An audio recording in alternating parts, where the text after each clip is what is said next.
नमस्कार, मी मयुरी आणि आपण पाहत आहात 7 स्टार न्यूज। शक्तीपीठ महामार्गाच्या नावाखाली सुपीक जमिनी हिरावून घेण्याच्या सरकारच्या निर्णयाविरोधात वांगी तालुका कडेगाव येथे शेतकऱ्यांचा संताप अक्षरशः रस्त्यावर उतरलाय। शक्तीपीठ महामार्ग विरोधी कृती समितीच्या नेतृत्वाखाली बाधित शेतकरी, ग्रामस्थ आणि विविध संघटनांनी एकत्र येत जमीन अधिग्रहण अधिसूचनेची जाहीर होळी करून सरकार विरोधात तीव्र रोष व्यक्त केलाय। आमच्या हक्काच्या जमिनीवर बुलडोझर चालवू देणार नाही, विकासाच्या नावाखाली शेतकऱ्यांचा बळी घेण्याचा डाव हाणून पाडू, असा इशारा आंदोलनकर्त्यांनी दिलाय। घोषणाबाजीने संपूर्ण परिसर दणाणून गेला होता। येराळ नदी काठावरील अत्यंत सुपीक जमीन, ऊस, भाजीपाला आणि विविध नगदी पिकांसाठी ओळखला जाणारा पट्टा या महामार्गात जाणार असल्याने शेतकरी संतप्त झालेत।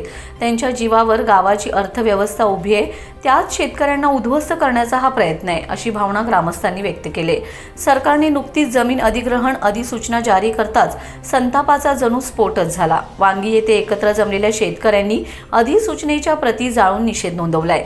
शेतकऱ्यांच्या छातीवरून रस्ता घालण्याचा प्रयत्न सरकार करत आहे, पण हा अन्याय आम्ही कोणत्याही परिस्थितीत सहन करणार नाही, असा एल्गार यावेळी करण्यात आलाय।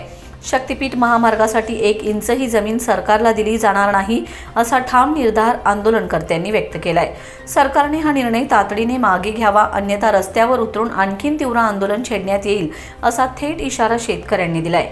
यावेळी जिल्हा परिषदेचे माजी सदस्य सुरेश मोहिते, सोनिरा कारखान्याचे उपाध्यक्ष दिलीपराव सूर्यवंशी, माजी उपसरपंच बाबासू सूर्यवंशी, धनाजी सूर्यवंशी, राहुल साळुंके, संतोष मोकळे, माजी तंटामुक्ती अध्यक्ष मोहन मोहिते, रत्नराज जाधव, नंदकुमार सूर्यवंशी, संदीप जगदाळे, संजय सूर्यवंशी, दिलीपराव मोहिते, गोपीनाथ चव्हाण यांच्यासह शेतकरी व ग्रामस्थ मोठ्या संख्येने उपस्थित होते।